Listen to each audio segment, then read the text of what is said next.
Hi POCs, this is Tammy, and like we did earlier last October, I wanted to give you an update on one of our new reports that's available on SharePoint and how you would want to review that with your states as you're meeting with them.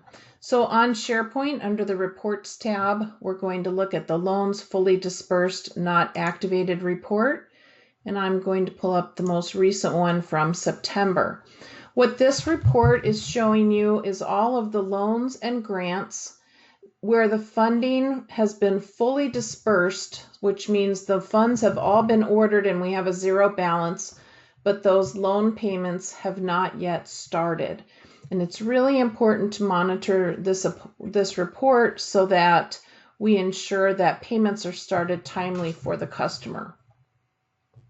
So the first page is going to be the dashboard, and that gives you an indication of how many we have pending out there that aren't activated. There's 217 nationwide, representing $23.7 million. That doesn't necessarily mean that all of the accounts listed are a problem case, but it is a red flag. So we'll look at the details, here in a minute. But we've got, you can pull up your specific state and see how many are pending out there and know if you need to take a look at those. You can also filter up here by your specific state just to get the totals for 504 and 502. But I'm going to go ahead and move on to the account information.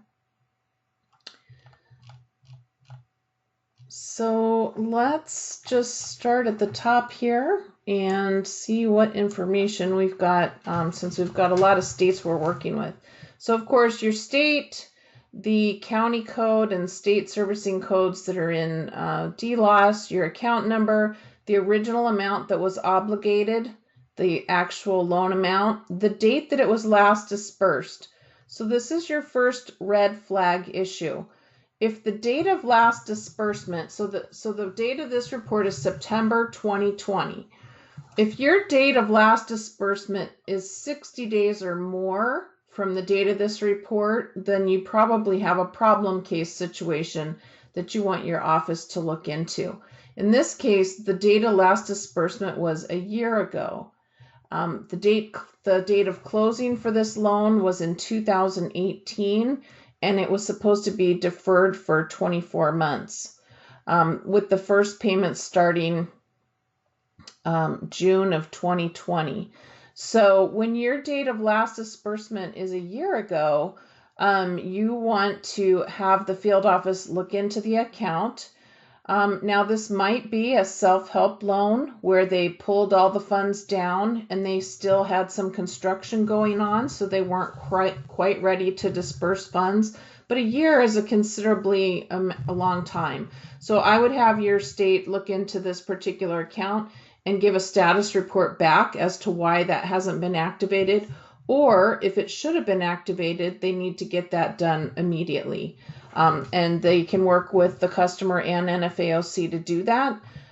They'll need to get some income information from the customer to be able to determine the payments, and they should give the customer 15 days to get that information in. If it doesn't come in, they should go ahead and activate that loan anyway.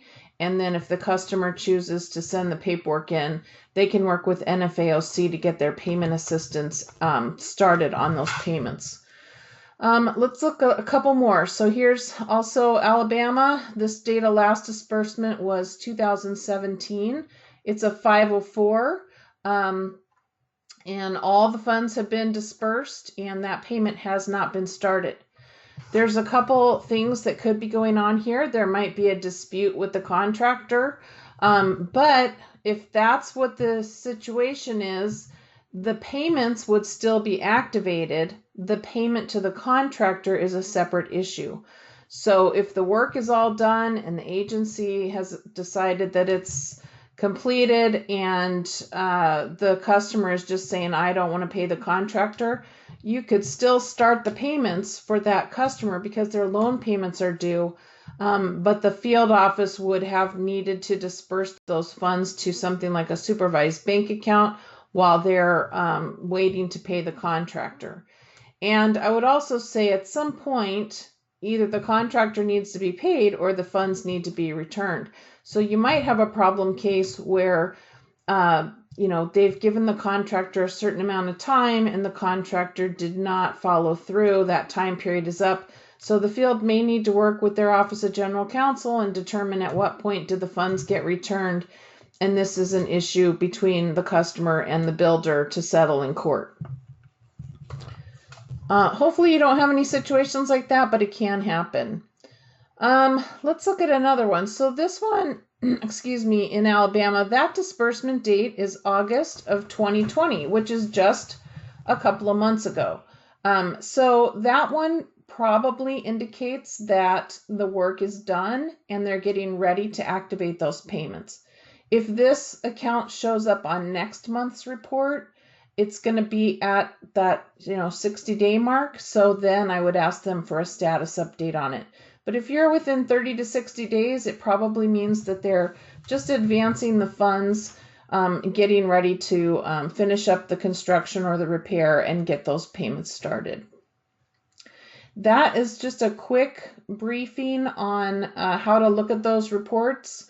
You obviously here can filter just by your states. So let's see, unselect all. If you have Arizona, California, and Colorado, you can just select those states and then you'll see what you have to work with within your own states. So hopefully that helps. If you have any questions with reading the report, you can definitely reach out to me and I'll help walk you through it. But please be working with your states on this report. Make sure that it stays cleaned up and that we don't have any old transactions on here that are more than 60 days. Thank you.